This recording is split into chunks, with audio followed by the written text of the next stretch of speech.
Hi friends, नमस्कार। मैं प्रकाश दिव्यांशु, आप सभी का स्वागत है आज की इस नई वीडियो में।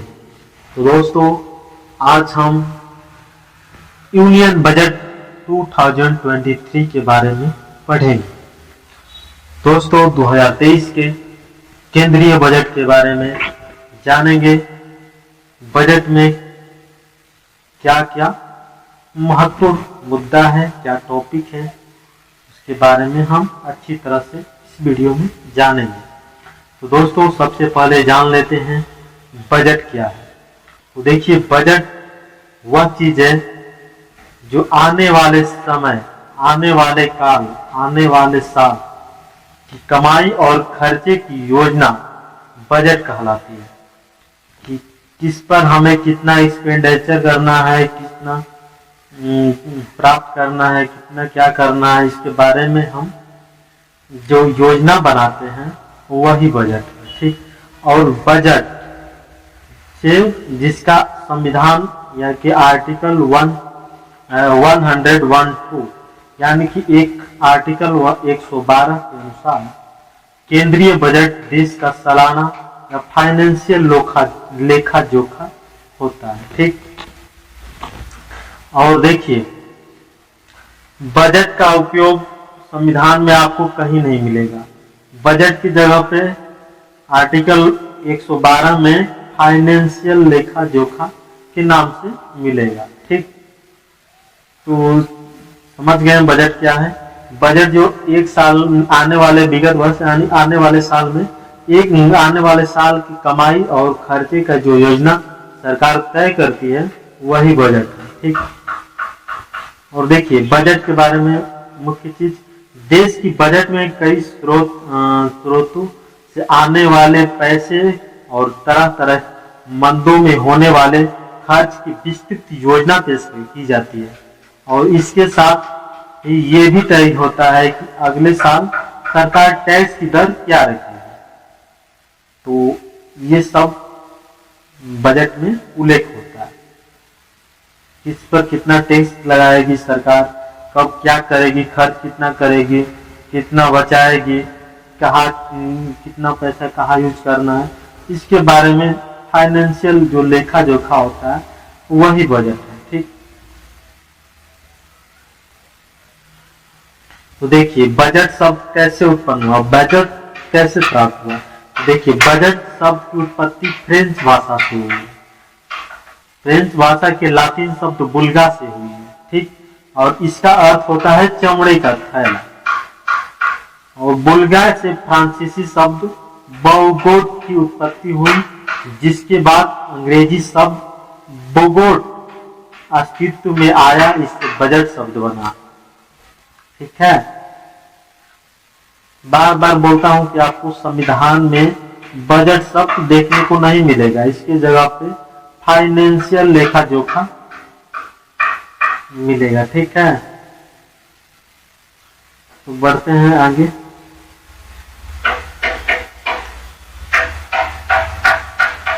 देखिए,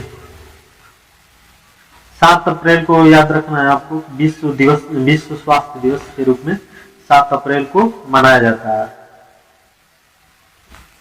इसकी स्थापना 7 अप्रैल 1948 में WHO के द्वारा किया गया है। WHO का अर्थ फुल है वर्ल्ड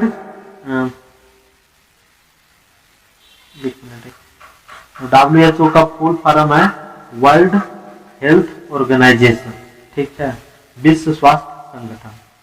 तो देखिए, 7 अप्रैल 1860 को देश का पहला बजट ब्रिटिश सरकार के वित्त मंत्री जेम्स विल्सन ने पेश किया था।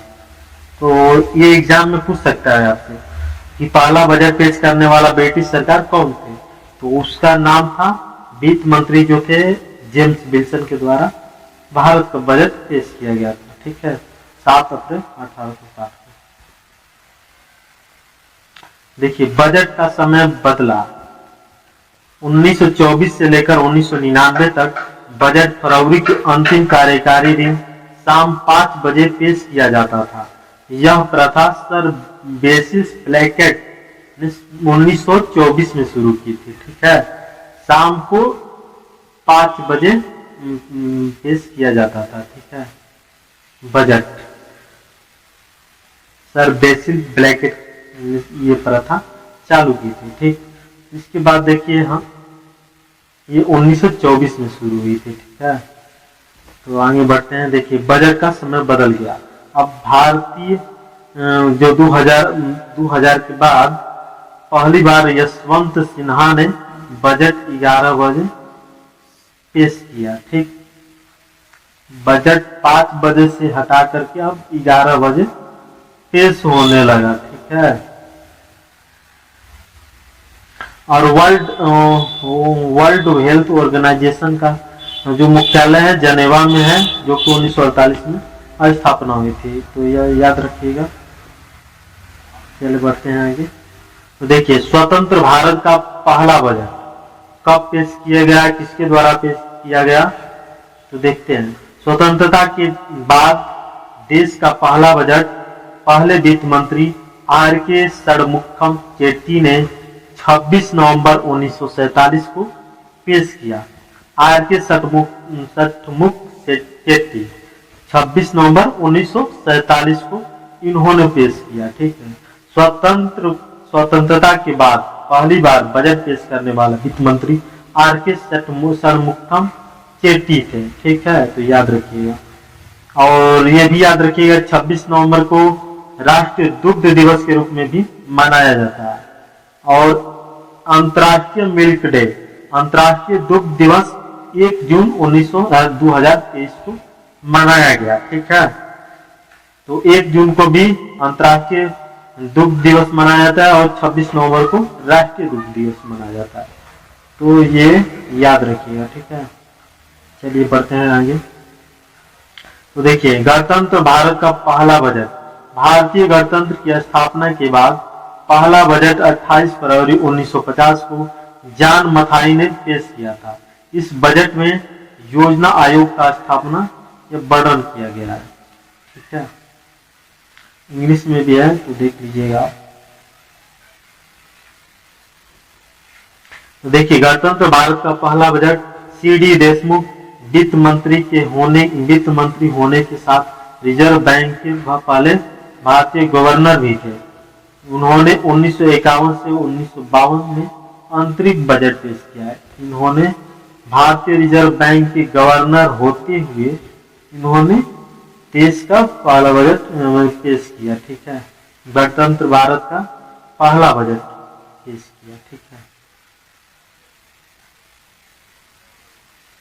जिसने एम.के. जैन का स्थान लिया है। ठीक है, तो देखिए 1955 से 56 तक से बजट कागज हिंदी में तैयार किए जाने लगा। पहले हिंदी में कागज तो नहीं होता था, लेकिन 1955 के बाद हिंदी में और कागज पर भी तैयार होने लगा। ठीक है, तो देखिए आरबीआई के प्रेजेंट में गवर्नर है शक्तिकांत दास, याद रखिएगा। आरबीआई की स्थापना हुआ था 1935 में, जिसका मुख्यालय है मुंबई। ठीक है, तो ये भी याद रखिएगा। और फर्स्ट गवर्नर कौन थे आरबीआई के, और ऑसबर्न स्मिथ थे, ये भी रखिएगा। ठीक है, चलिए आगे बढ़ते हैं। तो देखिए प्रधानमंत्री द्वारा बजट पेश किया गया 1958 से 59 में। देश के तत्कालीन प्रधानमंत्री जवाहरलाल नेहरू ने बजट पेश किया। उस समय वित्त मंत्रालय उनके पास था। ऐसा करने वाले वे पहले देश के प्रधानमंत्री बने जिन्होंने देश का बजट पेश किया। ठीक है, इसके बाद आगे बढ़ते हैं। इसके बाद देखिए प्रधानमंत्री द्वारा बजट पेश किए गए, जो कि उस समय प्रधानमंत्री थी इंदिरा गांधी। इंदिरा गांधी ने भी प्रधानमंत्री रहते हुए बजट पेश किया। अब तक बजट पेश करने वाली ये वित्त मंत्री का पद संभालने वाले वे देश की इकलौती महिला रही है। ठीक है, इसके बाद निर्मला सीतारमण ने भी महिला वित्त मंत्री के रूप में बजट पेश किया है। केंद्रीय बजट पेश करने वाली भारत की पहली महिला वित्त मंत्री निर्मला सीतारमण। ठीक है, तो पहली बजट मतलब पहली महिला बजट पेश करने वाली महिला कौन थी? तो इंदिरा गांधी। इसके बाद दूसरे नंबर पे थी वो निर्मला सीतारमण जो वर्तमान में भी है। ठीक है, तो देखिए इंदिरा गांधी बजट पेश करने वाली भारत की पहली महिला थी, तो याद रखिए। और बजट में अब तक हुए बदलाव, क्या बदलाव हुए हैं जान लेते हैं। 1956 से हिंदी में बजट छपने लगा। पहले हिंदी में बजट नहीं छपता था, अब 1956 के बाद बजट को हिंदी में भी छपने लगा। ठीक, इसके बाद देखिए 2016 तक फरवरी के आखिरी दिन में बजट पेश होता था, लेकिन 2017 से 1 फरवरी को बजट पेश होने लगा। पहले फरवरी के आखिरी दिन जो होता था 28 फरवरी या 29 फरवरी को बजट पेश होता था, लेकिन उसके 2017 के बाद अब 1 फरवरी को बजट पेश होने लगा। ठीक है, देखिए बजट में अब तक हुए बदलाव। 2016 तक रेल बजट अलग से पेश किया जाता था, लेकिन 2017 में रेल बजट को आम बजट में मिला दिया गया। पहले ये रेल बजट या आम बजट अलग अलग था, लेकिन 2016 के बाद यानी 2017 के में रेल बजट को आम बजट में मिला दिया गया। ठीक, चलिए बढ़ते हैं नेक्स्ट पेज पे। तो देखिए 2020 में टैबलेट से पढ़ा था बजट, यानी किसके द्वारा पढ़ा गया था 2020 में? तो निर्मला सीतारमण के द्वारा। 2018 तक वित्त मंत्री बजट दस्तावेज ब्रीफ केस में लाते थे। 2019 में वित्त मंत्री निर्मला सीतारमण ने एक फाइल में बजट दस्तावेज लेकर आई थी और इसे ही बही खाता कहा गया था। तो टैबलेट से पेश करने वाली प्रथम महिला बजट पेश किसने किया है? तो वित्त मंत्री निर्मला सीतारमण ने। ठीक है, देखिए बजट में अब तक हुए बदलाव, क्या बदलाव हुए हैं? तो 2020 में निर्मला सीतारमण ने टैबलेट से बजट भाषण पेश किया था। ठीक है, तो याद रखिएगा।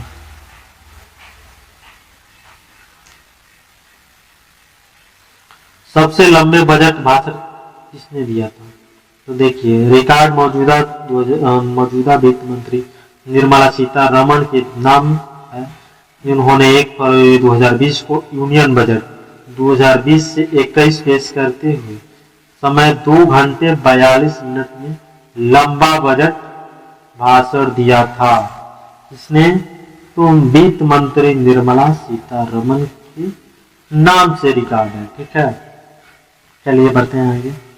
तो देश का सबसे छोटा और बजट केवल 800 शब्द का था, जो 1977 में वित्त मंत्री हीरू भाई मुलजी भाई पटेल ने पेश किया था। सबसे छोटा बजट इन्होंने पेश किया था, जिनका नाम है हीरू भाई मुलजी भाई पटेल ने। तो याद रखिएगा। अब आते हैं नेक्स्ट पेज पे। देखिए सबसे ज्यादा बार बजट पेश करने का रिकॉर्ड किसके नाम है? तो प्रधानमंत्री मोरारजी देसाई के नाम है। इन्होंने कुल 10 बार देश का बजट पेश किया है। सबसे ज्यादा बार बजट पेश किया है इन्होंने, तो ध्यान रखिएगा। ठीक है, देखिए बजट में अब तक हुए बदलाव। भारत की केंद्रीय बजट कई विभागों में आपसी विचार विमर्श के द्वारा तैयार होता है। इसमें वित्त मंत्रालय, नीति आयोग, सरकार के कई अन्य मंत्रालय भी शामिल है। कौन तैयार करता है बजट? आपके दिमाग में ये क्वेश्चन घूमता होगा हमेशा कि आखिर बजट तैयार कौन करता है। तो देखिए जान लेते हैं कौन तैयार करता है। वित्त मंत्रालय खर्च के आधार पर गाइडलाइन जारी करता है। इसके बाद इस पर अलग अलग मंत्रालय अपनी ओर से फंड की मांग बताते हैं। जिससे बाद वित्त मंत्रालय में आर्थिक मामलों विभाग की बजट डिवीजन इसे तैयार करती है। ठीक है। बजट तैयार किसके द्वारा की जाती है? तो बजट डिवीजन आर्थिक मामलों के विभाग के द्वारा तैयार की जाती है। वित्त मंत्रालय में आर्थिक मामलों के विभाग। देखिए, वित्त मंत्रालय जब खर्च के आधार पर मतलब गाइडलाइन जारी करता है, इस पर अलग अलग मंत्रालयों से अपने फंड के बारे में बताना होता है। इसके बाद वित्त मंत्रालय के आर्थिक मामलों विभाग की बजट डिवीजन इसे तैयार करती है। ठीक है, इस तरह बजट का निर्माण होता है, बजट का तैयारी होता है। ठीक है, तैयार किया जाता है। और देखते हैं ये कुछ मुख्य इम्पोर्टेंट चीज है। देखिए, वर्ष 1950 तक बजट राष्ट्रपति भवन में प्रिंट किए जाते थे, जबकि इसके बाद से प्रिंटिंग को मिंटो रोड नई दिल्ली शिफ्ट कर दिया गया। पहले राष्ट्रपति भवन में ही मतलब बजट को प्रिंट किया जाता था, लेकिन अब उसके बाद प्रिंटिंग को मिंटो रोड नई दिल्ली में शिफ्ट कर दिया गया वर्तमान में। ठीक है, 50। चलिए आगे बढ़ते हैं। तो देखिए, बजट 2023 की प्रमुख विशेषता है। पहला विशेषता है निर्मला सीतारमण ने 5वीं बार बजट पेश किया, याद रखिए। और टोटल रेवेन्यू 31 यानी 31.94 ट्रिलियन, ठीक है, 2022 में। इसके बाद टोटल एक्सपेंडिचर कितना है यानी खर्चा कितना है? 39.45 ट्रिलियन, ठीक है, 2022 में। और टैक्स कट 9 और डेफिसिट 6.4, पॉजिटिव डिक्रीज 0.3% 2022 में। इसके बाद आते हैं विजन फॉर अमृत काल। अमृत काल का पहला बजट और युवा नागरिकता पर ध्यान देखिए। Opportunities for citizen with focus on the youth. ये बजट जो अमृत काल में तैयार किया गया है, उनका विजन है युवाओं को फोकस करना। दूसरा ग्रोथ एंड जॉब, विकास और जॉब क्रिएशन यानी रोजगार का बढ़ावा। ठीक है, नौकरी का क्रिएशन यानी नौकरी को बढ़ाना। इसके बाद पर्यावरण, strong and stable micro economic environment, इस पर फोकस किया गया है अमृत काल का विजन। ठीक है, तो देखिए, इस बार का बजट को सप्तऋषि पीरियड 7 भागों में बांटा गया, जिसको आप देख सकते हैं, जिससे हम इसे देखते हैं समावेशी विकास, जिसमें सभी क्षेत्रों का विकास हो और अंतिम छोर तक, अंतिम व्यक्ति तक पहुंच, यानी हर नागरिक को इसका लाभ मिले। सरकारी सुविधाओं का हर एक नागरिक के अंतिम छोर तक, मतलब हर एक घर उनका लाभ मिले। ठीक है, हर एक घर तक पहुंचाया जाए सरकार की जो योजनाएं है। इसके बाद बुनियादी ढांचा और निवेश, योजनाओं को ज्यादा से ज्यादा प्रसार है, निहित क्षमताओं का विस्तार है और हरित का विकास हो, ग्रीन डेवलपमेंट हो, इस पर भी ध्यान दिया गया है। इसके बाद युवा शक्ति, यूथ पावर पर ध्यान दिया गया है और वित्तीय क्षेत्र, फाइनेंशियल सेक्टर पर भी ध्यान दिया है। तो 7 चीजों पर ध्यान देकर ये ध्यान में रखते हुए इस बार का बजट पेश किया गया है।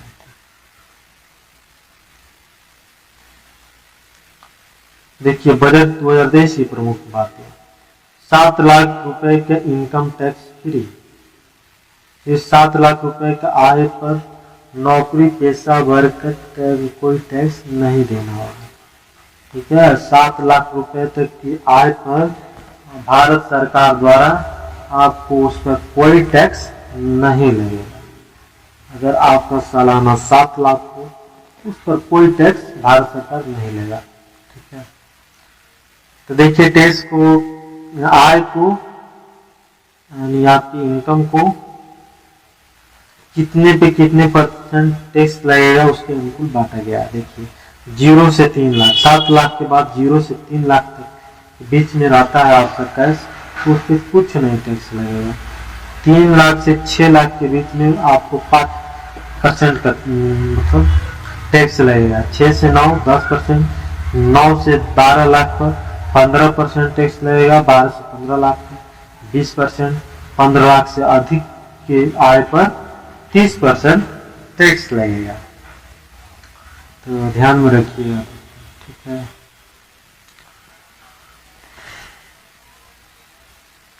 देखिए तो विशिष्ट मंत्रालय के लिए आवंटन किया गया है। इसमें रक्षा मंत्रालय पे इतना करोड़, सड़क परिवहन मंत्रालय पे 2.7570 लाख करोड़, ठीक है। तेल मंत्रालय पे इतना, उपभोक्ता मामले पे 2.06, गृह मंत्रालय पे 1.96, रसायन और उर्वरक मंत्रालय पे 1.78, ग्रामीण विकास मंत्रालय पे 1.60, कृषि एवं विकास कल्याण मंत्रालय पे 1.25, ठीक है। संचार मंत्रालय पे 1.23। ये मंत्रालय के लिए आवंटन किया गया है, ठीक है। तो ध्यान रखिए।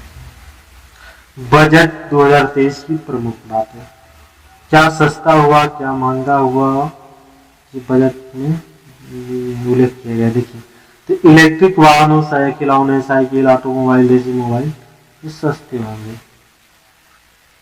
इसके बाद camera less lithium ion battery, LED TV सस्ती, ऑनलाइन गेम सस्ता हो जाएगा, ठीक है।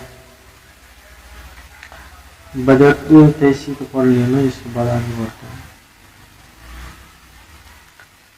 देखिए तो ब्लेडेड सीएनजी जीएसटी से बाहर होगी घटित कीमत, बायोगैस से जुड़ी सस्ती होगी, सब बजट में पेश किया गया है, ठीक है। देखिए चिमनी सिगरेट तथा सोना चांदी की प्लेटें महंगा होगा और विदेश से आने वाली चांदी की चीजें महंगी होगी 2023 के बजट में, ठीक है। देखिए युवाओं को 3 साल का भत्ता मिलेगा।